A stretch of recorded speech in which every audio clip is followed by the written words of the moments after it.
Welcome friend, युक्ति IAS की इस ऑनलाइन प्लेटफॉर्म पर मैं अमर अरविंद आप लोग का तहे दिल से स्वागत करता हूं। उम्मीद करता हूं जो भी क्लासेज आज ली गई होंगी आप लोग उसे एंजॉय किए होंगे और बहुत सी चीज़ों आप लोगों को आज बताया गया है। तो टेस्ट सीरीज पर सारी चर्चाएं की गई थी। आज हम बात करेंगे लूसेंट बूस्टर जो एमसीक्यू सीरीज जो चलाया जा रहा है, जो आप लोग को शेड्यूल दिया गया था। तो उस पर आज हम वर्ल्ड ज्योग्राफी पर हम बात करेंगे, जिसमें टॉपिक 1 से 10 जो लूसेंट का दिया रहता है उसमें हम लोग महत्वपूर्ण जो प्रश्न होंगे उसे शामिल किया गया है। आज 20 प्रश्नों को शामिल किया गया, हालांकि 15 प्रश्न ही शेड्यूल में थे, तो फिर भी 20 प्रश्नों को शामिल क्योंकि महत्वपूर्ण प्रश्न थे। उस पर हम सभी पॉइंट पर हम बात करेंगे। ब्रह्मांड से संबंधित प्रश्न कौन से पूछे जा सकते हैं, सौर मंडल, पृथ्वी और उसका आंतरिक सौरिक संबंध क्या है, पृथ्वी की आंतरिक संरचना, स्थल मंडल, महाद्वीप, जल मंडल, महाद्वीप, महासागरीय जलधाराएं। नेक्स्ट है वायुमंडल, विश्व की प्रमुख फसलें और उसके उत्पादक देश से संबंधित प्रश्न आपको पूछा जाएगा, इसमें शामिल किया गया है। टेस्ट सीरीज आप लोग दे सकते हैं, ऐप पर भी दे सकते हैं और वेबसाइट पर आपको ग्रुप में सेंड किया जाता है। तो आप वहाँ पर इंग्लिश और हिंदी दोनों मीडियम के लोग जो स्टूडेंट हैं सभी लोग दे सकते हैं, टेस्ट दे सकते हैं। यह 20 प्रश्नों का टेस्ट होता है।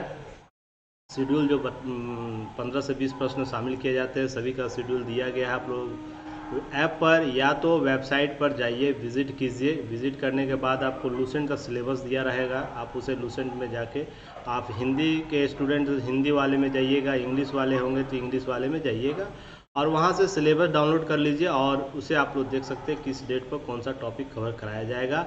और यह किसी भी एग्ज़ाम जो वनडे एग्ज़ाम आप देते हैं जिसमें जीके और या तो जीएस का पार्ट होता है, उसके लिए बहुत ही महत्वपूर्ण सेशन हो जाता है। इससे आपको प्रश्न आपको डायरेक्ट यहाँ से देखने को मिलते हैं। जो भी अभ्यर्थी तैयारी करता है, वो पीसीएस का हो स्टूडेंट या SSC, banking, railway, one day exam जैसे ग्रुप डी भी एग्ज़ाम, एयरफोर्स और सभी बहुत से प्रश्न जिसमें जीके का प्रश्न आपको पूछा जाता है, तो यहाँ से डायरेक्ट प्रश्न आपको देखने को मिलेंगे। तो इसलिए इसे सीरीज में शामिल किया गया है। और भी चीज़ें हैं, जैसे इसमें आप बात देख सकते हैं, इसका फी जब आप लोग को इस पर स्लाइड डेली मिलता है आप लोगों को देखने को। All competitive exam Lucent booster MCQ नाम दिया गया है इसे युक्ति आईएएस के द्वारा, जिससे इससे 100% इससे प्रश्न बाहर नहीं होंगे। जीके के जो भी टॉपिक आप लोगों को प्रश्न पूछा जाएगा उसका एक्सप्लेनेशन जो किया जाएगा, आप लोगों को पीडीएफ भी दिया जाता है, आप जाके वहाँ पेड कीजिए। 199 मात्र फ़ी रखा गया है, बहुत ही कम दाम पर है। विजिट कर सकते हैं, हिंदी मीडियम दोनों ही। इसमें 600 से अधिक प्रश्नों का अभ्यास आप लोग को कराया जाएगा टॉपिक वाइज। अभी हिस्ट्री का हो चुका है तो आप लोग देख सकते हैं जाके उसमें किन प्रश्नों को वीडियो प्ले लिस्ट में वीडियो आप लोग को मिल जाएगा। वहाँ प्ले लिस्ट में देखिए हिस्ट्री के पार्ट में आप लोग को कौन से प्रश्न शामिल किए गए, उसकी क्वालिटी क्या है और एग्ज़ाम ऑफ पॉइंट से आप लोग को कितना महत्वपूर्ण हो जाता है, क्या उससे प्रश्न बाहर आते हैं उस टॉपिक से। आप लोग खुद उसे एनालिसिस कीजिए और जाके आप लोग प्ले लिस्ट में वीडियो देखिए और उसे समझने की कोशिश कीजिए क्यों यह इतना इम्पोर्टेंट हो जाता है। अगर इसे आप लोग कर लेते हैं तो आपका बीपीएससी का बहुत सा प्रश्न आपको डायरेक्ट यहाँ से देखने को मिलेगा। नेक्स्ट हम लोग बात करेंगे, हमसे जुड़ने का बहुत सा माध्यम है। जैसे आप प्ले स्टोर से डाउनलोड कीजिए या तो इसे जो गूगल का स्कैनर होता है, इस बार कोड को स्कैन कीजिए और डायरेक्ट हमारे टेलीग्राम चैनल से जुड़ जाइए। वहाँ पर 10,000 से अधिक प्रश्नों का सीरीज चलाया जा रहा है, इम्पोर्टेंट प्रश्नों का मेगा बूस्टर आप लोगों को क्विज चलाया जा रहा है, जो प्रत्येक डे आप लोगों को कमलेश सर के द्वारा लिया जाता है। तो आप लोग जाइए वहाँ पर विजिट कीजिए, क्विज में शामिल होइए और अपने जो भी आप लोग सीख रहे हैं कहीं से भी आप वहाँ पर अपने अध्ययन शैली का जांच परख सकते हैं। प्रश्न होता है या वीवीआई प्रश्न है, यहाँ पर आप लोग से शामिल हो सकते हैं। यहाँ पर यूपीएससी स्टेट पीसीएस के पीटी मेन सभी का आप लोगों को यहाँ पर टेस्ट अवेलेबल होगा, वो हिंदी और इंग्लिश दोनों मीडियम में होगा। साथ ही साथ ऑल गवर्नमेंट कम्पिटिटिव एग्जाम जो है उसे SSC, banking, railway, UPSI, FCI, DRDO, IP, आपको यहाँ पर टेस्ट अवेलेबल है हिंदी और इंग्लिश मीडियम में। तो आप बिना देर किए हुए हमसे विजिट कीजिए yuktIAS.in पर या तो प्ले स्टोर से ऐप जरूर डाउनलोड कीजिए। आपको लोगो ऐसा दिखने को आएगा, आप ज़रूर उसे डाउनलोड करके रजिस्टर्ड हो जाइए और सभी चीज़ों को देखिए। हमारा टैग लाइन है, अभी नहीं तो कभी नहीं, अपना मोबाइल अपना कोचिंग। तो अपने मोबाइल को कोचिंग बनाइए और सारी चीज़ें जो कोचिंग में आपको मिलता है आपको यहाँ पर अवेलेबल होगा। टेस्ट अवेलेबल होगा, वीडियो अवेलेबल, जल्द ही वीडियो भी स्टार्ट हो जाएगा। जो हमारी फैकल्टी है जल्द ही वो आप लोगों को वीडियो लेकर भी जल्द से जल्द आएगी। उसके लिए प्रोसेस जारी है। नेक्स्ट हम लोग बात करेंगे यूपी पीसीएस का। आज ही नोटिफिकेशन आया, आप लोग वीडियो जाके देख सकते हैं, उस पर वीडियो बनाया गया, प्लेलिस्ट में वीडियो होगा। यूपी पीसीएस का जो डेट वैकेंसी आ गई लगभग 250 सीट से अधिक आप लोग, और उस भी बढ़ने की संभावना है। तो टोटल टेस्ट आप लोग 21 होंगे, जिसमें सब्जेक्टिव सभी देख रहे हैं आपको, सब्जेक्टिव और फिर सी सेट का 3 आप लोगों को सी सेट का प्रश्न है यहाँ पर टॉप प्रश्न सीरीज आपको सी सेट का 3 जो टेस्ट सीरीज होगा उसे शामिल किया जाएगा। उसके बाद जनसंख्या नगरीकरण से भी एक टेस्ट आप लोग को लिया जाएगा। करेंट से आपको एक फुल टेस्ट होगा, और फुल टेस्ट आपको 10 और भी टेस्ट शामिल किए गए हैं। टोटल आपको 21 टेस्ट इसमें मिलेंगे। इसका मात्र फी आपको 299 है। तो आप लोग बिना देर किए विजिट कीजिए, ऐप पर डाउनलोड कीजिए, चीज़ों को देख लीजिए। नेक्स्ट है आपको बीपीएससी का सीरीज चल रहा है, जान ही रहे हैं, अभी लोग बहुत से लोगों ने इस पर शामिल हो गए हैं। तो आप बिना देर किए हुए, सेम फॉर्मेट है, 21 टेस्ट यहाँ भी है, प्री टेस्ट सब्जेक्टिव सारे 7 टेस्ट हो चुके हैं, और 13 फुल टेस्ट में 5 हो चुका है। तो आप लोग जल्द से जल्द शामिल होइए। इसका मात्र फी रखा गया है 199, और यह आपको 67 जो बीपीएससी होने वाला है, यहाँ अभी हम लोग का स्कोर है 110 के पार लाने का लक्ष्य है सभी स्टूडेंट जो शामिल है। तो आप लोग भी अभी तक जो शामिल नहीं हुए ज़रूर शामिल हो जाइए और चीज़ों को देखिए। यूपीएससी का भी प्रोग्राम चल रहा है, तो जो स्टूडेंट अभी चाहते हैं कि हम यहाँ पर शामिल हो, तो आप लोग शामिल हो सकते हैं। तो थोड़ा सा पेन टेप है, थोड़ा सा दिक्कत होता है शुरुआत में, उसके बाद चलिए। आप लोग यूपीएससी में अकाउंट टेस्ट है, सभी देख लीजिए, इस पर मैं डेली चर्चा करता हूँ, सभी लोग यहाँ पर चर्चा करते हैं। इसका मात्र फी आपको 1500 रुपया रखा गया है। तो आप लोग देख सकते हैं किस रूप से शामिल किया गया है। अब हम लोग आगे आज के प्रश्न को शामिल करते हैं। कौन सा प्रश्न आप लोग को पूछा गया है, यहाँ पर इजी टू हाई लेवल का प्रश्न शामिल किया गया है। तो आप लोग घबराइएगा नहीं कि प्रश्न इजी है या हार्ड है, मॉडरेट रूप से शामिल किया। तो पहला प्रश्न है, निम्नलिखित में से कौन सा भौतिक भूगोल का जनक है। देखिए, इस प्रकार के प्रश्न आपको एग्जाम में देखने को मिलता है कि जनक कौन है। तो बहुत से जनक है। ऑप्शन ए है पॉलीडोनियम, हिकेटियस, स्ट्रैबो और अगेंजी मेंडल। तो मेंडल इसमें से कौन सही होगा, तो इसका सही उत्तर होगा पॉलीडोनियम इनके आपको जनक है। इनके भौतिक विज्ञान के जनक पॉलीडियम को माना जाता है, जबकि भूगोल का जनक हिकेटियस को माना जाता है। भौगोलिक विश्व कोश का रचनाकार स्ट्रैबो को द्वारा किया गया है, जबकि विश्व मानचित्र का निर्माणकर्ता अगेंजी मेंडल के द्वारा किया गया। विश्व ग्लोब का निर्माता आपको मार्टिन बेहम के द्वारा माना जाता है। तो देखिए, यहाँ से प्रश्न आपको 2-4 प्रश्न जरूर देखने को मिल सकता है किसी न किसी एग्जाम में। और पेज नंबर 69 में है, आपको लूसेंट का पेज नंबर 69 में है, जाइएगा, वहाँ पर सारे जनक का वहाँ नाम दिया गया है। तो आप लोग जरूर उसे एक बार विजिट करके देख लीजिएगा, वहाँ से प्रश्न आपको 1 से 2 प्रश्न देखने को मिल सकता है। नेक्स्ट है, आपको निम्नलिखित में से कौन सी मंदाकिनी के संबंध में सत्य है। एक सेकेंड, हाँ चलिए 1 सेकेंड जी। चलिए, निम्नलिखित में कौन सा कथन मंदाकिनी के संबंध में सत्य है। तो पहला, यह तारों का एक समूह होता है जो धुंधला सा दिखाई पड़ता है। नेक्स्ट है, हमारी पृथ्वी में अपनी एक मंदाकिनी है जिसे आकाशगंगा कहा जाता है। ऑप्शन, आकाशगंगा के सबसे नज़दीकी मंदाकिनी को देवयानी या नाम दिया गया या मिल्की वे नाम दिया गया है। तो इसमें सब ये कथन सभी सही है। ये तो कौन सा सही होगा, तो इसका सही कथन होगा ऑप्शन डी, सभी कथन सही है। देखिए, सबसे पहले तो धुंधला है, देखिए तारों का समूह जो धुंधला नजर आता है, ये तो सही होगा। अब 2 कथन देखिए, आपको एक्सप्लेनेशन में मिल जाएगा। सभी कथन सत्य है। मंदाकिनी का तारों का एक समूह होता है जो धुंधला सा दिखाई देता है। हमारी सब पृथ्वी की सब अपनी एक मंदाकिनी है जिसे दूध मेखला या आकाशगंगा मिल्की वे कहा जाता है, सभी लोग जानते हैं। जो पढ़े होंगे अभ्यर्थी, जो नहीं जान रहे जान लीजिए। आकाशगंगा की सबसे नज़दीकी जो मंदाकिनी है वो देवयानी के नाम से जानी जाती है। आकाशगंगा का जो कुल जो भाग है 80% भाग सर्फिला है। जो यहाँ पर उत्साह लिखा गया है, ये टाइपिंग मिस्टेक है, एरर है। आकाशगंगा का कुल जो भाग है वो 80% जो सर्पिला के रूप में है, यानी स्पाइरल है। देख सकते हैं स्पाइरल है, किस रूप से स्पाइरल है, इधर से भी है और इधर से भी है। तो ये ही स्पाइरल है आकाशगंगा का। आप देखिए, ये डार्क, ये नवीनतम ज्ञात मंदाकिनी ड्वार्फ गैलेक्सी है। तो आपको यहाँ से प्रश्न पूछ सकता है क्या, किस रूप से, तो सबसे नवीनतम ज्ञात मंदाकिनी कौन है, ड्वार्फ। तो ये जो है ये जो पिक्चर लिया गया है वो डार्क मंदाकिनी है, गैलेक्सी है, तो इस रूप से यह देखने को मिलता है। नेक्स्ट आप लोग को यहाँ पर देखिए, अभी मैं एक पिक्चर आप लोगों को यहाँ पर स्लाइड के में शामिल किया हूँ। आप लोग यहाँ बताइए कि यहाँ पर सन किधर है। ये हमारा आकाशगंगा है, मंदाकिनी यहाँ पर हम लोग उसमें शामिल हैं। या कौन सा कहाँ पर मार्स है आप लोग बता सकते हैं। इसमें आप लोग थोड़ा सा देख के बताइएगा तो हम लोग को ओरिजिनलिटी आप लोग को पता चलेगा कि हम लोग का वजूद क्या है।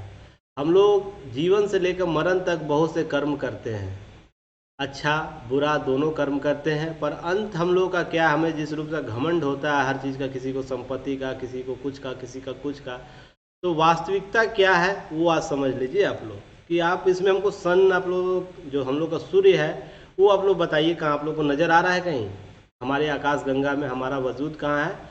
तो मैं आप लोग को बताता हूँ, देखिए यहाँ पर सन है। सन जो है, जो हमें यहाँ से अभी नज़र आएगा क्या, सबसे बड़ा क्षेत्र है, कितना गुना आप लोगों को पृथ्वी से बड़ा है। सन का वजूद देखिए, जब इतना है तो पृथ्वी यहाँ ढूंढने से भी आपको नहीं मिलेगी, और उसमें हम लोग निवास करते हैं। और हम लोग का क्या है, हम लोग किस रूप से बिहेव करते हैं लोगों के प्रति किस रूप से बिहेव करते हैं, अपने आसपास कैसे लोगों से बिहेव करते हैं, हमसे जो कम पायदान के लोग हैं उनके साथ कैसा बिहेव करते हैं, आप यहीं से समझ लीजिए हमें किस रूप से मानव रूप से बने रहना है। आप इसलिए मैं ये पिक्चर आप लोगों को यहाँ पर स्लाइड के रूप में लाया था कि देखिए, शिक्षा केवल पढ़ के रट के एग्ज़ाम क्रैक करना ही नहीं होता, अंतिम सांस तक एक मानव प्रवृत्ति को बनाए रखना ही उच्चतम शिक्षा है। तो आप इसे ज़रूर देखिएगा, सीखिएगा इससे। क्या मैं इसलिए क्यों इसे लाया था, बाकी चीज़ें ये आप लोग को एग्ज़ाम पॉइंट व्यू से नहीं है, पर बहुत ज़रूरी है इसे जानने के लिए। सन को देखिएगा और इसमें आप ज़रूर स्लाइड में आप देखिएगा हमारा अर्थ कहाँ है, और भी जो ग्रह है जैसे बुध है, शुक्र है, बृहस्पति है, शनि है, यूरेनस है, ढूंढने से भी नहीं मिलेगा, और हम नगण्य है इस मिल्की वे में। इसलिए चीज़ों को समझिएगा, आप किस रूप से जीवन व्यतीत करना चाहते हैं। चलिए नेक्स्ट हम लोग बात करते हैं। थोड़ा फिलॉसफी बात हो गई थी पर ज़रूरी था। बहुत से लोगों को अपने अपने तरीके से घमंड होता है, अपने तरीके से लोग बिहेव करते हैं। तो छोटी सी जीवन में छोटे छोटे कार्य करते आगे बढ़िए और हैप्पी एंडिंग के साथ ऊपर जाइए और अंतिम मोक्ष को प्राप्त कीजिए। चलिए तीसरा नंबर प्रश्न क्या है, सौर मंडल का सबसे बड़ा ग्रह क्या है। बहुत ईजी प्रश्न है, पर इसका आपको चीज़ों को देखना है। तो बृहस्पति है, बुध है, बृहस्पति है, शुक्र है, मंगल है। तो सबसे बड़ा ग्रह कौन है, बृहस्पति, ऑप्शन सी होगा। तो सबसे बड़ा सौरमंडल सबसे बड़ा ग्रह कौन सा है, बृहस्पति है। यहाँ बृहस्पति छूट गया इधर, देखिए टाइपिंग इधर थोड़ा नया अभी ज्वाइन हुए हैं, थोड़ा सा उसको कोऑपरेट कीजिए आप लोग भी। बृहस्पति है सबसे बड़ा ग्रह, अपनी धुरी पर चक्कर लगाने का 10 घंटा का समय लेता है और सूर्य की परिक्रमा करने में यह 12 वर्ष लगता है इसको, बृहस्पति को। और बृहस्पति का द्रव्यमान सूर्य के द्रव्यमान से 318 गुना है। आप लोग लूसेंट में इरर को थोड़ा सा क्रसर कर ले, वहाँ 1000 भाग दिया है, तो थोड़ा सा देख लीजिएगा, थोड़ा सा डाटा वेरिफिकेशन कर लीजिएगा आप लोग। यहाँ द्रव्यमान का लगभग 318 गुना है। यह एनसीईआरटी में शामिल किया गया है, तो आप लोग एनसीईआरटी में यह आंकड़ा दिया गया, तो किसी भी एग्जाम में इसी को माना जाएगा वैलिड सोर्स। तो आप लोग 318 इसको कर लीजिएगा।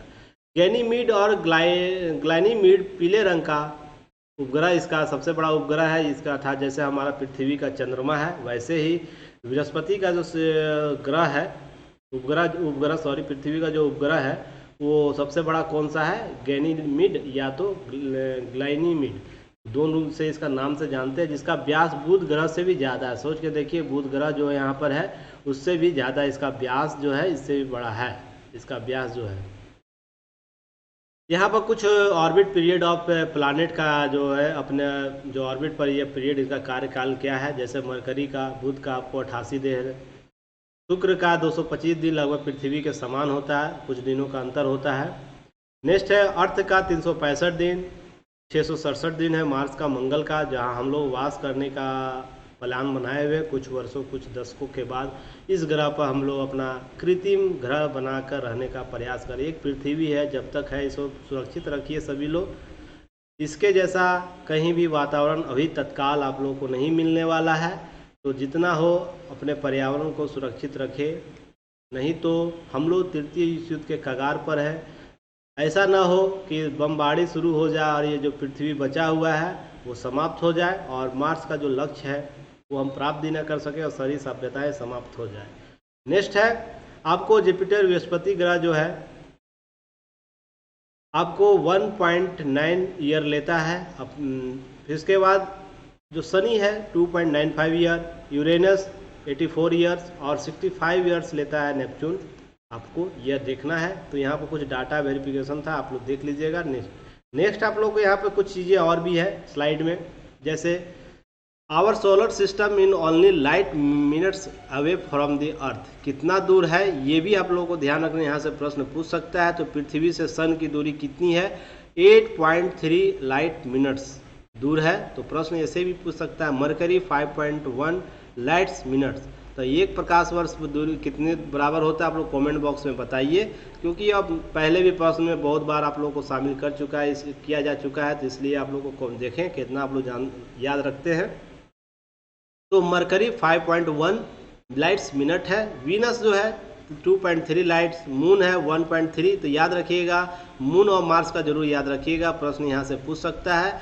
मार्स 4.35 लाइट्स मिनट्स दूर है। जुपिटर आप लोगों को 40.95 लाइट मिनट्स दूर है। आपको शनि ग्रह जो है वो 1.1 लाइट्स आवर प्रकाश वर्ष यहाँ पर आप लोगों को घंटा जो है आप लोगों को दूर है। इसी तरह सभी ग्रहों का आप लोगों को दूर है। आपको याद रखना है। इसके संदर्भ में आप लोगों को चीज़ों को स्लाइड को देख लेना है।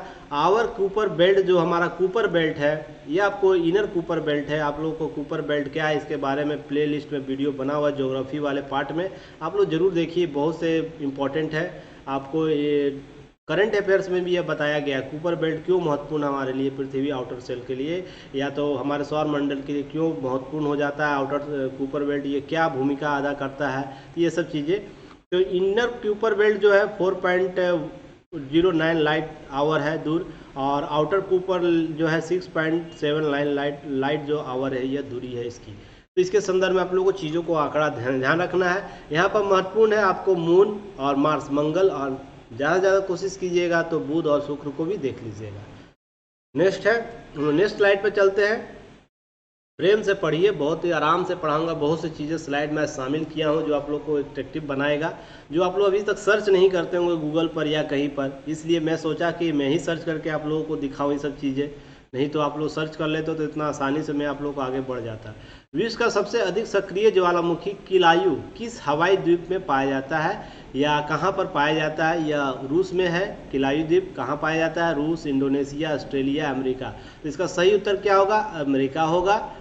जैसे एक्सप्लेनेशन का देख लेते हैं, सॉल्यूशन क्या है। विश्व का सबसे अधिक सक्रिय ज्वालामुखी कहाँ है? किलायु हवाई द्वीप अमेरिका में स्थित है। अमेरिका कहने का मतलब यूएसए का नाम यहाँ समझ लीजिएगा, क्योंकि शॉर्ट फॉर्म में अमेरिका ही बोला जाता है इसे। वर्तमान समय में विश्व का सक्रिय ज्वालामुखियों की संख्या लगभग 500 से अधिक भी है। आप लोग यह भी आंकड़ा याद रखिएगा, 500 से भी अधिक सक्रिय ज्वालामुखी की संख्या वर्तमान में है। इनमें सबसे प्रमुख है इटली का एटना और स्ट्रोम्बोली। ये दोनों तो बहुत ही महत्वपूर्ण है, यह प्रश्न आपको एग्जाम में देखने को बार बार मिलेगा। इटली कहाँ, एटना और स्ट्रोम्बोली कहाँ है। नेक्स्ट आप लोगों को याद रखना है, थोड़ा ज़्यादा मैं अंडरलाइन कर देता हूँ, थोड़ा सा बताने में मज़ा भी आता है आप लोगों को। मैक्सिको उत्तरी अमेरिका में स्थित कोलिमा ज्वालामुखी बहुत ही सक्रिय ज्वालामुखी है। अब यहाँ पर पूछ सकता है कोलिमा ज्वालामुखी कहाँ पर है? तो अमेरिका, उत्तरी अमेरिका का मैक्सिको। इसमें 40 बार से अधिक बार उद्गार हो चुका है। तो यह प्रश्न इसलिए महत्वपूर्ण हो जाता है कि प्रश्न पूछ सकता है 40 से अधिक बार ज्वालामुखी उद्गार किस ज्वालामुखी में हुआ है? तो आपको यह कोलिमा है, तो लोग ध्यान रखना है इसे। आप देखिए यही है किलायु हवाई द्वीप का जो किलायु ज्वालामुखी है, यही है। देखने के बाद आप लोगों को पता चलेगा, इसको गूगल पर सर्च कीजिएगा। इसे जो इनर पार्ट है इसको जरूर देखिएगा, कितना खोलता हुआ चीज़ें हैं। आप लोग देखिए, बहुत सी स्लाइड आप लोगों को देखनी चाहिए, खुद से चीज़ों को समझिएगा आगे क्या है नहीं है, क्योंकि महत्वपूर्ण हो जाता है तो इन सब चीज़ों को देखने के लिए। चलिए नेक्स्ट प्रश्न है, नेक्स्ट स्लाइड में आप लोग ये चीज़ देखिए, ज्वालामुखी से संबंधित कुछ है। जैसे ज्वालामुखी बम जैसे ज्वालामुखी से फटता है तो जो आउटर सेल होता है पृथ्वी का, वो फूट के बाहर निकलता है। वही कणाकी जो छेद बच जाते हैं, जो बहुत से ठोस द्रव्यों के रूप में होते हैं, वो ज्वालामुखी बम कहलाते हैं। ज्वालामुखी राख में जो उसके आसपास के जो धुआं उठता है उसे उससे उत्पादित जो मेघ होता है, इसे आप लोगों को ज्वालामुखी मेघ या अर्थात धुआं को ज्वालामुखी मेघ कहा जाता है। हालांकि वर्षा मत समझ लीजिएगा यहाँ मेघ का, इसे ही ज्वालामुखी मेघ कहा जाता है। हालांकि इसके बाद आउटर क्षेत्र में जाएगा, इसके प्रभाव में जो वर्षा क्षेत्र होंगे, वर्षा का क्षेत्र जो होगा वो वर्षा के रूप में माना जा सकता है। पर यहाँ वर्षा कहने का मतलब इसी का बमबारी इन क्षेत्रों में होता है, इसलिए वर्षा ज्वालामुखी राख मेघ इसको नाम दिया गया है। नेक्स्ट है मुख्य जो चिमनी है, अर्थात जो क्षेत्र होता है मुख्य क्षेत्र जो यहाँ पर आप देख रहे हैं, यह मुख्य चिमनी होगा। यही जैसे आप कहीं ईटा भट्ठा आप देखे होंगे, ईटा भट्ठा आप लोग जब ईटा निर्माण जो जहाँ होता है, तो जो मुख्य सकरा मुख होता है उसका, उसी को चिमनी के रूप में नाम जानते हैं। उसी के बाद ज्वालामुखी कुंड यही होता है, जो ज्वालामुखी कुंड ऐसे होगा, इसे ज्वालामुखी कुंड कहा है। ऊपरी भाग को ज्वालामुखी कुंड कहा जाता है। तो आप लोग ध्यान रखिएगा ज्वालामुखी कुंड किसे कहाँ रहता है, किस रूप से प्रश्न ऐसे भी पूछे जाता है। ज्वालामुखी शंकु क्या है? ज्वालामुखी शंकु ये है, जैसे आपको ऐसे ऐसे ज्वालामुखी का निर्माण होता है, वही ज्वालामुखी शंकु कहलाता है। राख स्तर क्या है? इसमें जो फंसे हुए क्षेत्र होते हैं बहुत से हैं, जो ये सब प्रश्न हालांकि नहीं पूछा जाता है, बहुत शुद्ध हिंदी है। मैग्मा कक्ष है, जहाँ पर जमा रहता है मैग्मा, यह मैग्मा कक्ष है। सबसे द्रवित पदार्थ यहाँ पर पाया जाता है, उसके बाद यहाँ धीरे धीरे मैग्मा चारों तरफ फैलता है। आप लोग को यह ध्यान रखना चाहिए सभी चीज़। निष्क्रिय ज्वालामुखी होता है, जैसे ये देखिए यहाँ पर यह फूटा नहीं है, बाहर नहीं निकला है, पर यहाँ से धुआं बार बार निकल रहा है, तो इसी को निष्क्रिय ज्वालामुखी जैसे यहाँ देख सकते हैं आप। यह दबाव है यहाँ पर बना हुआ, पर यहाँ से धुआं कुछ भी नहीं निकल रहा, पर यह धुआं निकल रहा है, तो भविष्य में यहाँ सक्रिय हो सकता है। तो आप वर्गीकरण में देखते ही हैं, वर्गीकरण जो ज्वालामुखी का किया जाता है, एक सक्रिय होता है, एक सुषुप्त होता है, एक निष्क्रिय होता है। तो ये सुषुप्त आपको ज्वालामुखी है, यह निष्क्रिय ज्वालामुखी है। तो ये रूप से आप लोगों को समझने की जरूरत है कि ज्वालामुखी कैसे वर्गीकरण किया जाता है। नेक्स्ट लाइन में आप 5वें नंबर प्रश्न पर आ जाइए। पृथ्वी के कितने प्रतिशत भूभाग पर महाद्वीपों का विस्तार है पाया जाता है? तो 25%, 34%, 30%, 29%, 38%। तो यह आपको 29% है। यहाँ पर देखिए एक करेक्शन आप लोग कर लीजिएगा, हालांकि यह एनसीईआरटी में था 29%, जिसे मैंने बोला था उनको करने के लिए, सो नहीं कर पाए, होली का उनको छुट्टी हो गया है। तो थोड़ा सा ध्यान आप लोग करिएगा, इसे 29 आप लोग कर लीजिएगा, ऑप्शन बी को। 30% नहीं है, एनसीईआरटी मानती है 29%, लूसेंट आपको 29-30 दोनों देता है, और बहुत से बुक आपको 28% भी देगा। तो आप लोग ध्यान रखिएगा, क्या एनसीईआरटी जो बोलती है आपको, एनसीईआरटी ऑथेंटिक सोर्स के रूप में है, तो आप इसे कवर कर लीजिएगा, क्योंकि यह बहुत ही ज़रूरी हो जाता है। और ऑप्शन बी आप लोग ध्यान रखिएगा। चलिए देखते हैं, पृथ्वी के भूभाग को सबसे बड़ी इकाई जो महाद्वीप है, उसे 29% भाग पर महाद्वीपों का विस्तार पाया जाता है, जबकि 71% भाग पर महासागर का विस्तार है। संपूर्ण पृथ्वी का स्थल 7 महाद्वीपों में बटा हुआ है। महाद्वीप भूभाग क्षेत्र के आधार पर एशिया 29% पर है, 29.95% मान के चलिए। अफ्रीका 20%, उत्तरी अमेरिका 16%, दक्षिणी अमेरिका 11.8%, अटलांटिका 9.6%, यूरोप 6.5%। हाल में बहुत यूरोप चर्चा में है पिछले 19 दिनों से, तो यूरोप के संदर्भ में बहुत से आप लोग को प्रश्न देखने को मिलेगा इस बार। ऑस्ट्रेलिया 5.2%। देखिए आपको यहाँ स्लाइड से कुछ, आप इस पिक्चर से कुछ प्रश्न आपको उभर के सामने आएंगे। यूरोप और उत्तरी अमेरिका के बीच कौन सा महासागर है? तो उत्तरी अटलांटिक महासागर। आपको अफ्रीका और दक्षिणी अमेरिका के बीच में कौन सा महासागर है? तो दक्षिणी अटलांटिक महासागर। आपको एशिया और उत्तरी अमेरिका के बीच कौन सा है? तो प्रशांत महासागर, या तो उत्तरी प्रशांत, दोनों में से कोई नाम दे सकता है। प्रशांत कोई, उत्तरी प्रशांत। अगर उत्तरी अमेरिका की तरफ जाइएगा तो उत्तरी प्रशांत, नहीं तो एशिया की तरफ से देखिएगा तो प्रशांत महासागर इसको बोला जाता है। नेक्स्ट है आपको ऑस्ट्रेलिया और अफ्रीका के बीच कौन सा है? तो हिंद महासागर। इसी प्रकार आपको दक्षिणी अफ्रीका और ऑस्ट्रेलिया के बीच पूछा जाएगा तो दक्षिणी प्रशांत महासागर। आपको यहाँ से पूछा जा सकता है अटलांटिका और एशिया के बीच कौन सा है? तो हिंद महासागर। इसी तरह प्रश्न आपको पूछे जा सकते हैं। तो इस प्रकार के भी प्रश्न आप लोगों को कवर करना है, प्रश्न ऐसे भी पूछे जाते हैं। चलिए नेक्स्ट हम लोग देखते हैं 6ठा नंबर प्रश्न क्या है। एक सेकेंड, थोड़ा सा इनको, चलिए छठा नंबर प्रश्न, एशिया विश्व का सबसे लंबा जो रेलवे प्लेटफॉर्म है भारत के किस राज्य में स्थित है? तो मध्य प्रदेश, पश्चिम बंगाल, उत्तर प्रदेश, महाराष्ट्र। तो इसको सही है उत्तर प्रदेश का गोरखपुर जिला, जहाँ से बाबा जी का घर है। वर्तमान सीएम जो है यूपी के गोरखनाथ, वहाँ पर उनका मंदिर वहीं है, गोरखनाथ मंदिर। उनके पुजारी वहीं के हैं वो थे। एशिया के विश्व का सबसे लंबा रेलवे प्लेटफॉर्म भारत के उत्तर प्रदेश राज्य में स्थित है।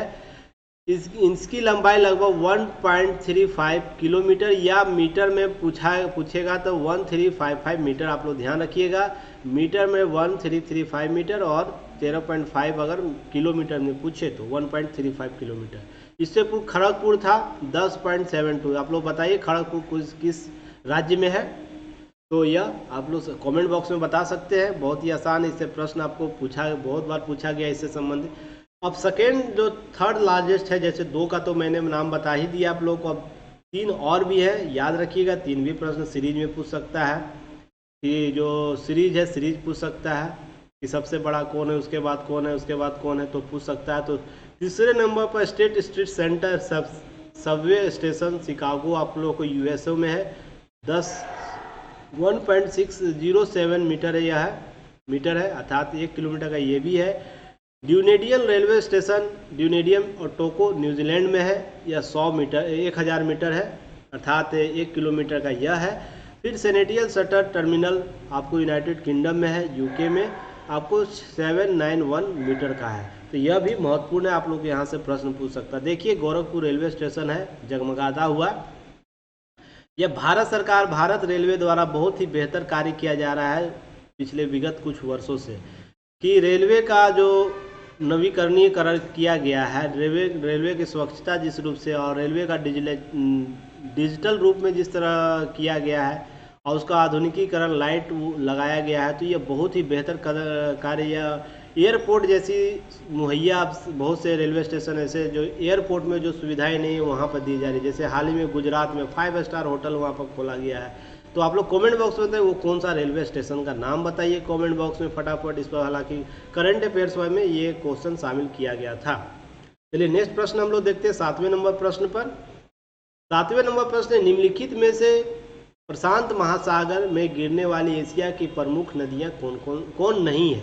यहाँ नहीं पूछा गया तो कौन नहीं है, तो option A Lina, Xi Qiang, option C, और ऑप्शन बी में Amur, Yangtze Kiang.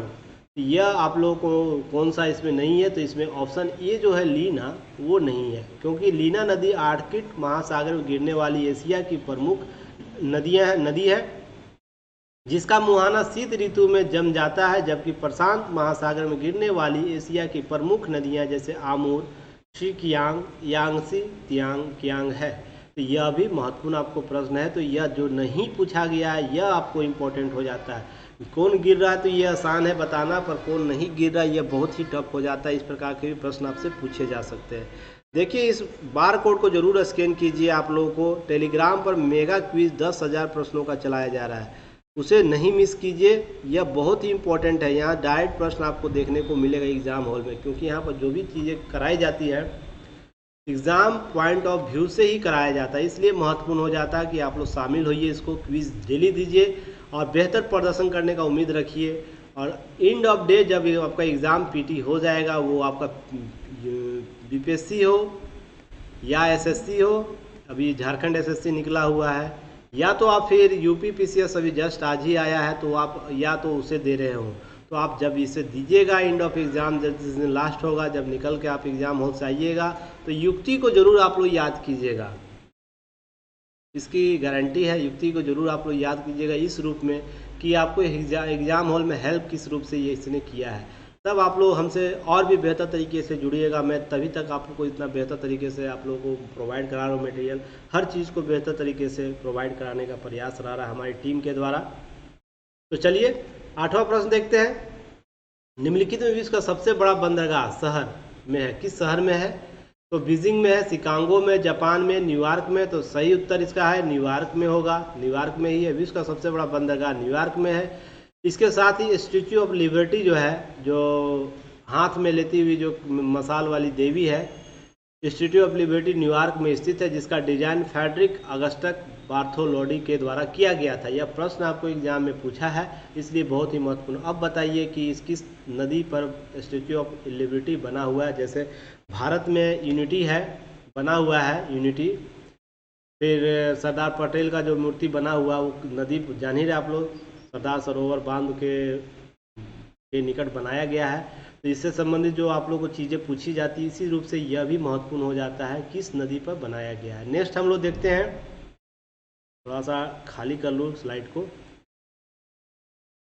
Hedrick district जो ये संयुक्त राज्य अमेरिका या अमेरिका जिसे रूप बोला जाता है, उत्तरी अमेरिका का एक स्थित देश है जिसमें 50 राज्य, एक फेडरेशन डिस्ट्रिक्ट और 5 प्रमुख स्वशासीय क्षेत्र है, विभिन्न अधीनस्थ क्षेत्र से मिलकर बना है। हम लोग हालांकि 5 राज्यों को ही जानते हैं, 5 राज्य बने हुए, 5 राज्यों से मिलकर, जैसे हमारे यहाँ स्टेट हैं वैसे ही वहाँ भी, जिसमें प्रमुख नगरी Los Angeles, Chicago, Denver, San Francisco, Boston, Philadelphia, Houston, Atlanta और मियामी, याद रखिए मियामी शामिल है। ये सब प्रमुख शहर है।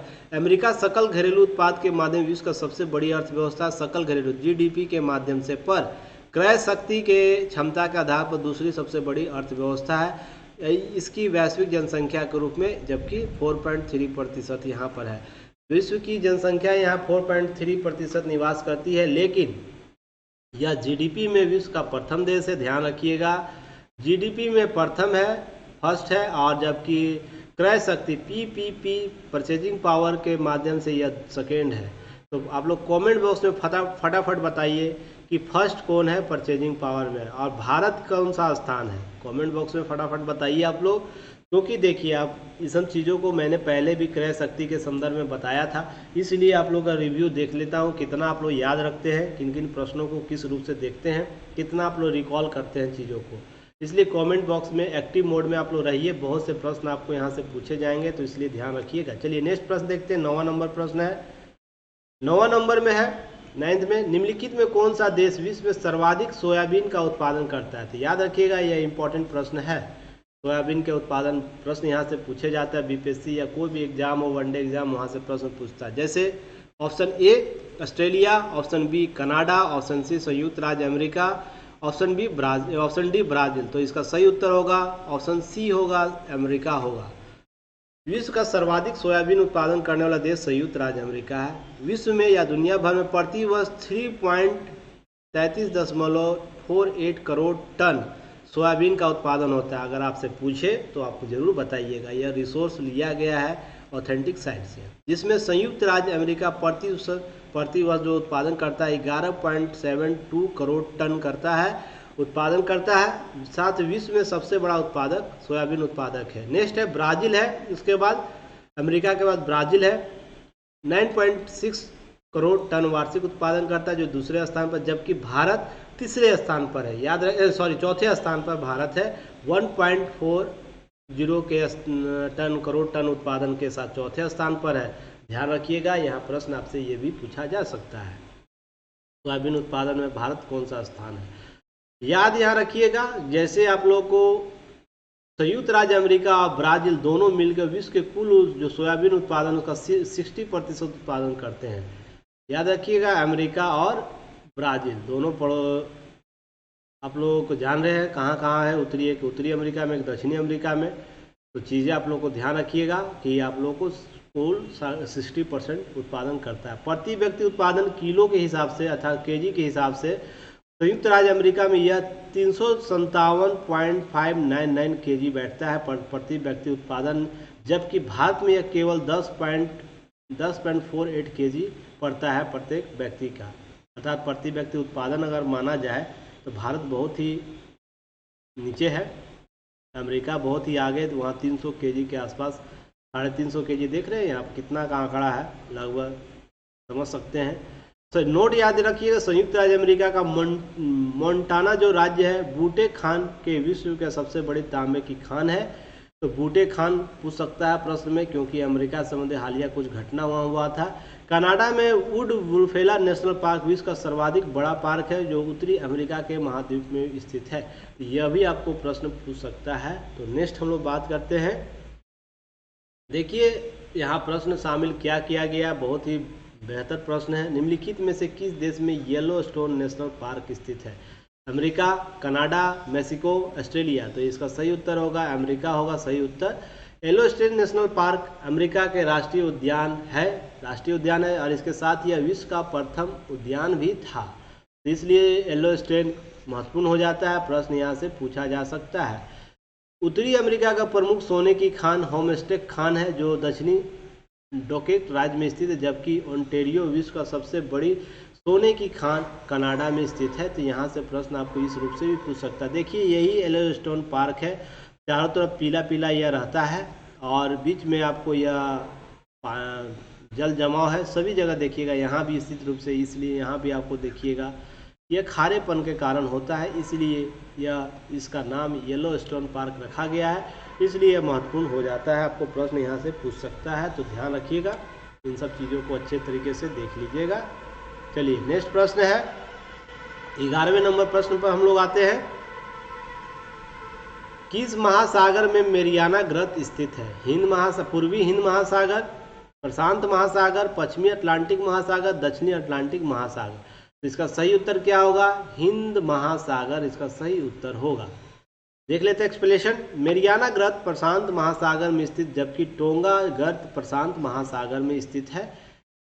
दोनों यहाँ पर आपको प्रशांत महासागर में ही स्थित है। सुंडा गर्त पूर्वी हिंद महासागर में, याद रखिएगा सुंडा जो गर्त है वो पूर्वी हिंद महासागर में स्थित है, जबकि पुरेटी गर्त जो है दक्षिणी अटलांटिक सागर में स्थित है। तो ये भी आप लोगों को प्रश्न यहाँ से पूछ सकता है। इन सब चीज़ों को आप लोग बेहतर तरीके से देख लीजिएगा किस रूप से क्या करना है। नोट आप लोग याद रखना है, नेशनल ओशियंस एंड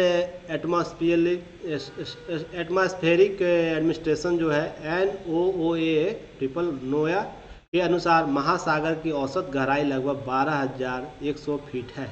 अर्थात इस गर्त की बात कर रही है, मेरियाना गर्त की बात कर रही है के अनुसार इसकी गहराई। हालांकि बहुत जगह आपको डाटा 1148 भी मिलेगा, 28 मिलेगा, तो ये वेरी करता रहता है, पर इसके अनुसार 1210 फीट है। ध्यान रखिएगा, आप लोग को ये देख लेना। इसके साथ ही सबसे गहरे हिस्से चैलेंजर गर्त का कहा जाता है, जबकि पश्चिमी प्रशांत महासागर की सतह के नीचे स्थित है। चैलेंजर गर्त पश्चिमी महासागर के मरियाना द्वीप समूह के पास मरियाना ट्रेंच के दक्षिणी छोर पर स्थित है। ध्यान रखिए किस रूप से कहाँ पर कौन है। जून 2000 थोड़ा सा करंट इससे हुआ था। जून 2020 में अंतरिक्ष यात्री और समुद्र विज्ञानी काथी सुलिवन ने इतिहास में प्रथम महिला और विश्व की 5वीं व्यक्ति बन गई जो महासागरीय सबसे गहरे तल मरियाना ट्रंच में चैलेंजर द्वीप या गर्त तक पहुंची है। तो ये आपको यहाँ से भी प्रश्न पूछ सकता है कि कौन सी व्यक्ति जो थी प्रथम महिला है जो मरियाना गर्त में पहुंची है। तो ये काथी सुलिवन है।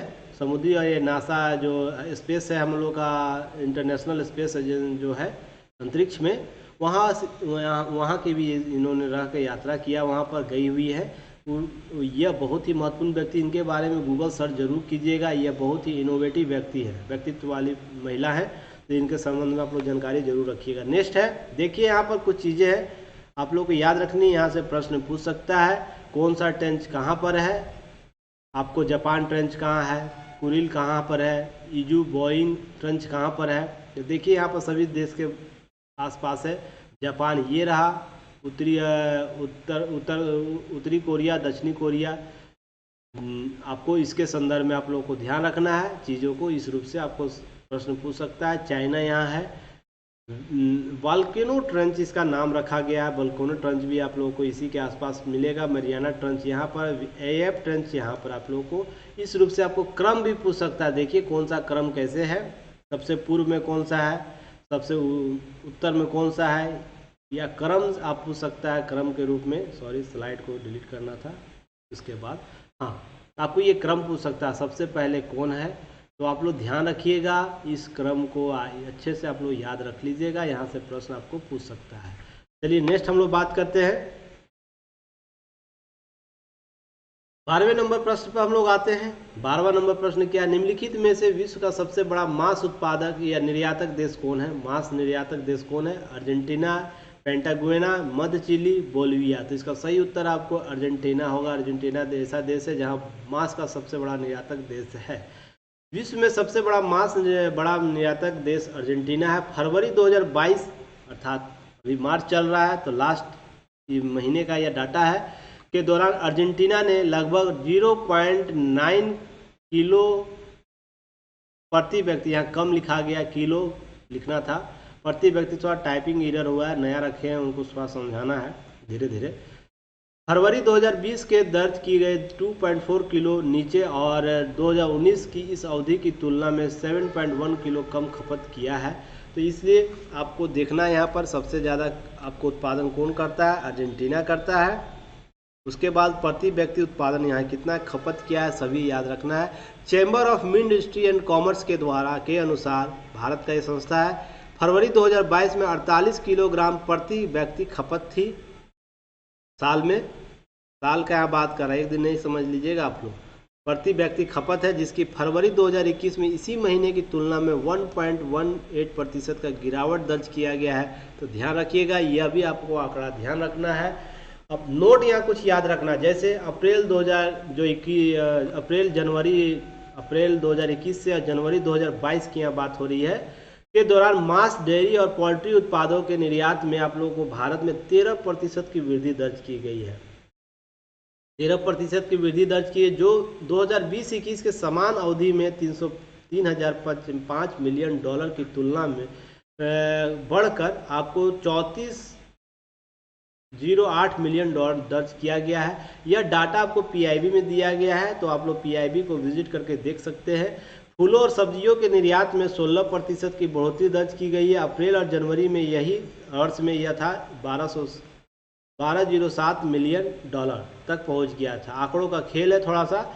बिहार में प्रति व्यक्ति औसतन 10.30 अंडे की खपत है और मांस का 2.858 केजी अर्थात लगभग 2.5 केजी के आसपास प्रति वर्ष मांस की खपत है, उपयोग करता है।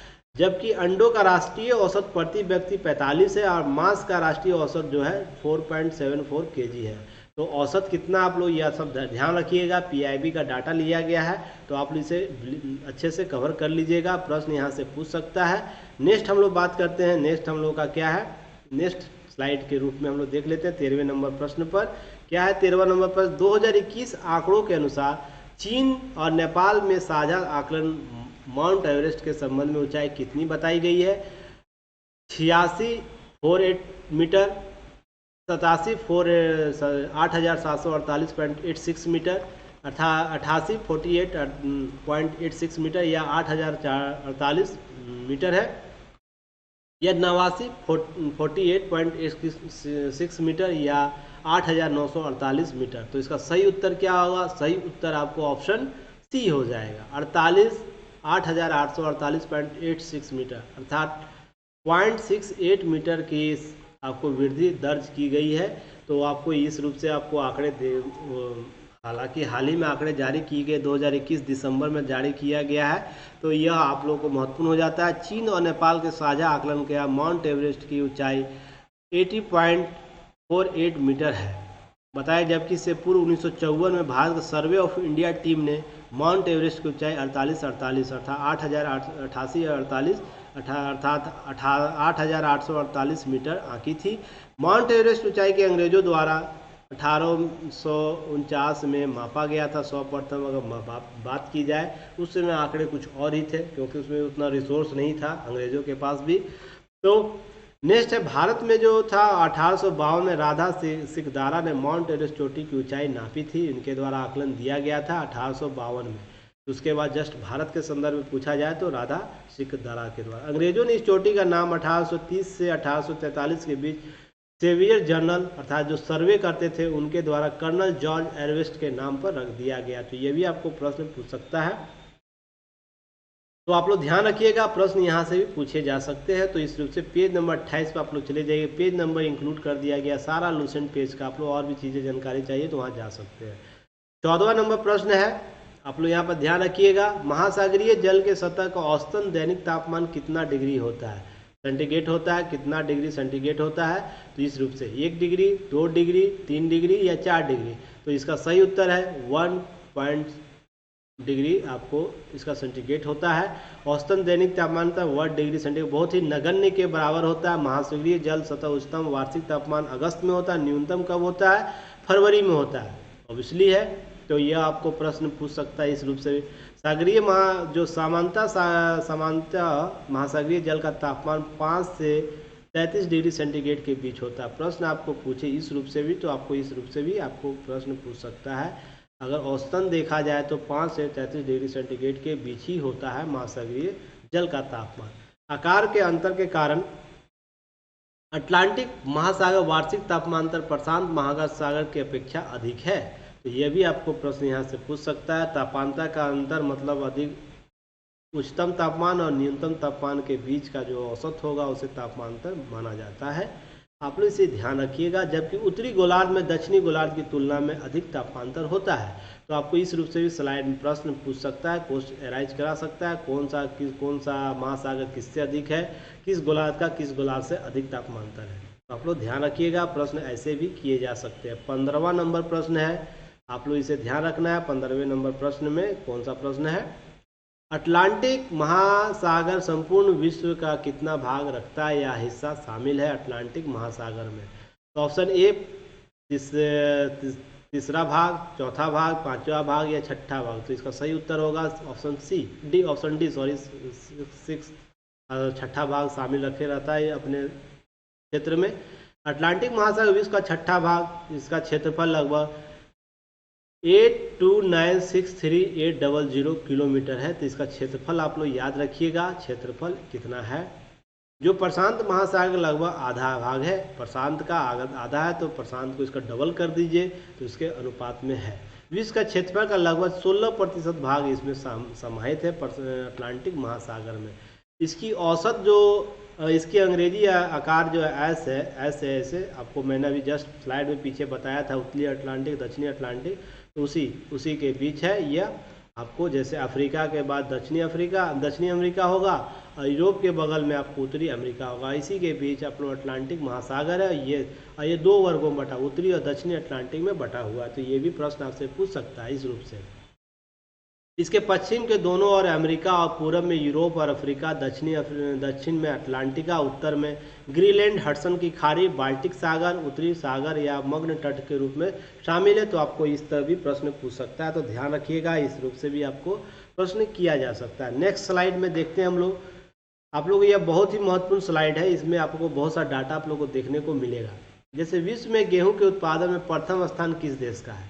तो भारत, क्यूबा, चीन, यूक्रेन। तो इसका सही उत्तर होगा आपको चीन होगा, आपको प्रथम उत्पादन करता है। क्यूबा किस लिए महत्वपूर्ण है आप लोग कमेंट बॉक्स में बताइए। किस चीज़ का कटोरी बोला जाता है? कटोरी बोला जाता है, यह किस लिए फेमस है, किस चीज़ का कटोरी है? बहुत ही महत्वपूर्ण प्रश्न है, पूछ सकता है। विश्व में गेहूं के उत्पादन में प्रथम स्थान चीन का है, जबकि भारत दूसरे स्थान पर रखता है। विश्व में प्रति व्यक्ति 74.9 करोड़ टन गेहूं उत्पादन करता है। यह हालिया आंकड़ा है लास्ट मंथ का, तो आप लोग याद रखिएगा। चीन प्रति वर्ष 13.16 करोड़ टन उत्पादन मात्रा करता है, साथ में विश्व का सबसे बड़ा गेहूं उत्पादक देश है। नेक्स्ट है Bharat 10.87 crore ton, PIB data के अनुसार यह है। वार्षिक उत्पादन के साथ दूसरे स्थान पर है, जबकि रूस 7.123 करोड़ टन के साथ विश्व का तीसरा सबसे बड़ा उत्पादक देश है। तो ये आपको यहाँ से प्रश्न पूछ सकता है, तो आप लोग ध्यान रखिएगा, यह भी आप लोगों को प्रश्न कर सकता है। नेक्स्ट है 2020-21 के दौरान गेहूं के कुल उत्पादन रिकॉर्ड लगभग 10.87 करोड़ टन अनुमानित था गेहूं का। यह विगत 5 वर्षों में 10.042 करोड़ टन से औसत गेहूं के उत्पादन की तुलना में 83.2 लाख टन अधिक है। तो याद रखिएगा, यह भी आपको प्रश्न पूछ सकता है, विगत वर्षों में कितना अधिक है। पोषक मोटे अनाज के उत्पादन लगभग इतना हुआ। अभी आंकड़ा मैं जस्ट दे दूंगा सबको एक साथ, तो आप लोग जरूर देख लीजिएगा। जैसे यहाँ पर मैं आंकड़ा दे दिया हूँ, इसे आप लोग जरूर एक बार देख लीजिएगा। हालांकि मैं कुछ को बोल्ड कर दिया। जैसे खाद्यान्न कुल उत्पादन कितना मिलियन टन रिकॉर्ड हुआ है, यह 2020-21 के आंकड़े के अनुसार है, जो अनुमानित आंकड़ा था। तो चावल 120.3 मिलियन टन रिकॉर्ड किया गया, गेहूं 109.2 मिलियन टन। फिर उसके बाद मक्का आपको याद रखना है। उसके बाद नेक्स्ट है चावल उत्पादन में प्रथम स्थान चीन का, दूसरे स्थान पर भारत है। आपको सारे का यहाँ पर जैसे सोयाबीन का उत्पादन कितना लक्ष्य था, रेपिड, गन्ना, कपास, पटसन, सारे का यहाँ पर लिस्ट दिया गया। एक बार स्लाइड को अच्छे से रख के पॉज करके सारे को लिख लीजिएगा, आप लोगों को शामिल हो जाएगा। इसका पीडीएफ आप लोग या तो टेलीग्राम से जुड़ जाइए, पीडीएफ वहाँ पर मिल जाएगा आप लोगों को। आपको वेबसाइट विजिट कीजिएगा, ऐप डाउनलोड कीजिए, वहाँ से आप लोग पीडीएफ अवेलेबल है, वहाँ पर पीडीएफ आप लोग डाउनलोड कर सकते हैं। नेक्स्ट है आप लोग 17वां नंबर प्रश्न पाते हैं। निम्नलिखित तो कौन सा देश बॉक्साइट के उत्पादन में प्रथम स्थान है? ऑस्ट्रेलिया, चीन, दक्षिण अफ्रीका, मैक्सिको। तो सही उत्तर कौन है? ऑस्ट्रेलिया। जानते ही सबसे बड़ा उत्पादक रूप में बॉक्साइट माना जाता है। बॉक्साइट उत्पादन प्रथम स्थान ऑस्ट्रेलिया का, जबकि दक्षिण अफ्रीका मैगजीन का है उत्पादन करता है। चीन लोहा का उत्पादन करता है। मैक्सिको चांदी के उत्पादन में प्रथम स्थान रखता है। तो ध्यान रखना कौन प्रथम स्थान में रखता है। हालांकि आप लोगों को चीज़ों को और भी रूप से देख लेना। पेज नंबर 96 में जाइएगा, वहाँ बहुत सी चीज़ें आप लोगों को मिल जाएगा। 18वां नंबर प्रश्न में है मिलान शहर जो है किस लिए महत्वपूर्ण है? मिलान क्यों महत्वपूर्ण है? उद्योग किस उद्योग के लिए प्रसिद्ध है? सिल्क वस्त्र उद्योग, कैंची के लिए, जहाज निर्माण के लिए, कालीन उद्योग के लिए। तो इसका सही उत्तर है सिल्क वस्त्र उद्योग के लिए मिलान शहर। मिलान बहुत ही महत्वपूर्ण, वहाँ फैशन शो भी चलता है, आप लोग जानते ही हैं। उस फैशन शो का नाम बताइए कमेंट बॉक्स में, कौन सा फैशन शो चलता है मिलान में। विश्व प्रसिद्ध मिलान नगर सिल्क वस्त्र उद्योग के लिए प्रसिद्ध, जबकि बेलफास्ट नगर जहाज निर्माण के लिए प्रसिद्ध है। आप लोग याद रखिएगा, जहाज निर्माण के लिए कौन सा है? बेलफास्ट। बेलफास्ट महत्वपूर्ण है। ढाका कालीन उद्योग के लिए प्रसिद्ध है, जबकि बांग्लादेश की राजधानी है, जो बांग्लादेश की राजधानी है। साथ में सेलफील्ड ब्रिटेन का कैंची उत्पादन के लिए महत्वपूर्ण है। आप लोग साथ में बताइए, भारत के संदर्भ में बताइए आप लोग कि भारत में सिल्क उद्योग के लिए कौन सा नगर इम्पोर्टेंट है। फिर जहाज निर्माण के लिए कौन सा शहर इम्पोर्टेंट है, कालीन निर्माण के लिए कौन सा है, और कैंची उत्पादन के लिए कौन सा। इससे पहले करंट अफेयर्स का जो क्विज हुआ था उसमें मैंने इसे ज्योग्राफी के पार्ट में भी शामिल किया हो, आप लोग जरूर जाकर देखिए। सभी भारत में जितने शहर है, महत्वपूर्ण शहर है, वहाँ पर जो महत्वपूर्ण उद्योग बैठे हुए कुटीर उद्योग, उस पर मैंने चर्चा की है। तो आप लोग जरूर जाके विजिट करके देख सकते हैं क्या है नहीं है। चलिए हम नेक्स्ट बात करते हैं 19वें नंबर प्रश्न पर। निम्नलिखित में से कौन सा गर्म जल धाराएं नहीं है? तो दक्षिण विषुवतीय रेखीय जल धाराएं, अग्लुहास जल धाराएं, मोजाम्बिक जल धाराएं, पश्चिमी ऑस्ट्रेलिया जल धाराएं। तो इसका सही उत्तर क्या होगा? पश्चिमी ऑस्ट्रेलिया जल धाराएं जो है गर्म जल धारा ना होकर यह ठंडी जल धारा है। यह ठंडी जल धारा है, जबकि गर्म जल धारा सभी है। दक्षिण विषुवतीय रेखा जल धारा, मोजाम्बिक जल धारा, अग्लुहास जल धारा के गर्म जल धारा के उदाहरण है। और भी अतिरिक्त जानकारी चाहिए 91 में जाइएगा। नेक्स्ट स्लाइड में मैंने सभी जल धाराओं को शामिल कर लिया है, तो यहाँ से आप लोग इसे ज़रूर देख लीजिएगा। हालांकि पिक्चर क्वालिटी सही अपलोड नहीं किया है बाबू, इसे देख के मैं ठीक करवाता हूँ। थोड़ा सा नया ना बच्चा है, थोड़ा सा देख लेंगे। चलिए, तो इसमें देखिए कुछ चीज़ें हैं। ब्राजीलियन धारा कौन सा है? देखिए यहाँ पर गर्म जल धारा रेड है और ब्लू आपको ब्लैक है, शीत जल धारा है, तो यह रेड होगा। और जो भी चीज़ें हैं आपको ध्यान रखना है, पश्चिमी तट पर जो होगा, किसी भी देश का पश्चिमी तट पर आपको ठंडी जलधारा होगा, पूर्वी तट पर गर्म जलधारा होगा। क्यों? क्योंकि आपको इसके संदर्भ में रखना है, पूर्व के दिशा से संदर्भित। तो सबसे पहले ब्राजीलियन जो जलधारा होगा आपको ठंडी होगा। देखिए दक्षिणी अटलांटिक सागर, हिंद महासागर में आपको कौन सा विश्व धारा जो विषुवत रेखा पर चलती है वो गर्म धारा है। दक्षिणी विषुवतीय धारा गर्म है। पश्चिमी ऑस्ट्रेलियन धारा आपको ठंडी मिलेगी, और जैसे ही आगे जाती है विषुवत रेखा धारा में मिल जाती है तो वो गर्म हो जाएगी। और जितने भी अटलांटिक जो द्वीप है उस पर चलेगी धारा, सभी ठंडी होगी। ऊपर भी ठंडी होगी, यहाँ भी चलेगी ऊपर, जो अटलांटिक ऊपर है वो, तो आपको ठंडी जलधारा ध्रुव के आसपास ठंडी होगी। आप लोग को यहाँ पर लेब्राडोर जलधारा ठंडी है, तो यहाँ पर गल्फ स्ट्रीम आपको गर्म मिलेगा। और यहाँ पर जो मिलान होता है, इन दोनों जलधाराओं का मिलन जब होता है वहाँ पर मछली उत्पादन होता है, सभी लोग जानते हैं। बहुत ही अच्छा उत्पादन होता है क्योंकि वहाँ जल उष्ण हो जाता है और मच्छी उत्पादन से बहुत ही महत्वपूर्ण। उत्तरी अटलांटिक अपवाह देखिए आपको गर्म जलधारा है। इसी तरह आपको कैरेबियन जलधारा जो है, कैम्ब्रिज जो जलधारा है, कैम्ब्रियन जो जलधारा है वो आपको गर्म ठंडी मिलेगी। इसी प्रकार सभी जलधाराएं आप लोगों को याद रखनी है। खासकर आपको 2-3 जलधारा जैसे ओशनियासी धारा क्या है, गर्म ठंडी दोनों है। यह आगे बढ़ जाती है तो ओशनियस ठंडी रहती है, जैसे ही आगे बढ़ती है गर्म हो जाती है, क्यूरेसियो जा रहा है गर्म जल जा रहा है, विषुवत रेखा अटलांटिक के पूर्वी तट पर जो भी होगा गर्म जल धारा होगा।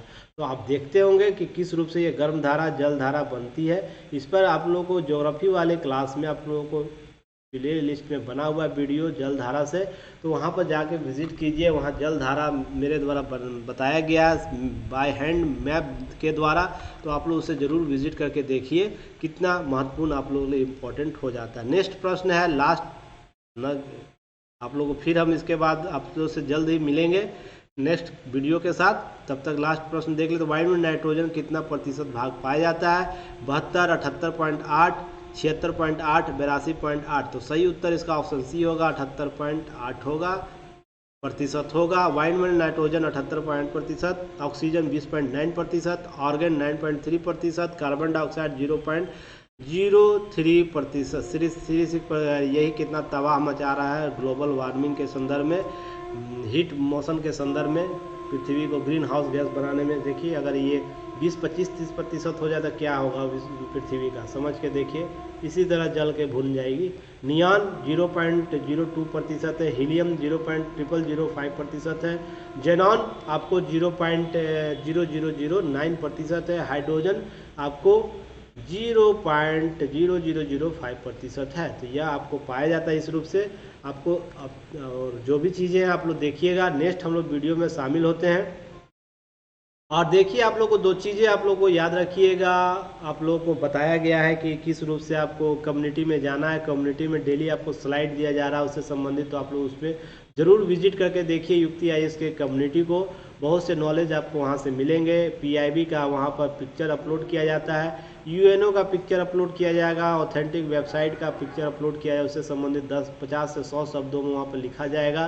तो ये बहुत ही महत्वपूर्ण सेशन होता है। तो आप लोग जरूर कम्युनिटी, ये प्लेलिस्ट जो बना होता है उसके बगल में ही हो कम्युनिटी होगा, अबाउट से पहले होगा, दोनों के बीच में होगा। तो आप लोग कम्युनिटी को जरूर देखिएगा, आप लोग उससे बहुत चीज़ सीखने को मिलेगा। और भी हम लोग का सपोर्ट करते रहिए, चैनल को शेयर कीजिए, विजिट कीजिए, लोगों को बताइए युक्ति आईएएस के बारे में, क्योंकि आप ही लोग हमारा प्रचार करेंगे। तब तक के लिए मैं नेक्स्ट वीडियो तक अमर अरविंद आप लोग से विदा लेता हूँ। धन्यवाद, जय हिंद।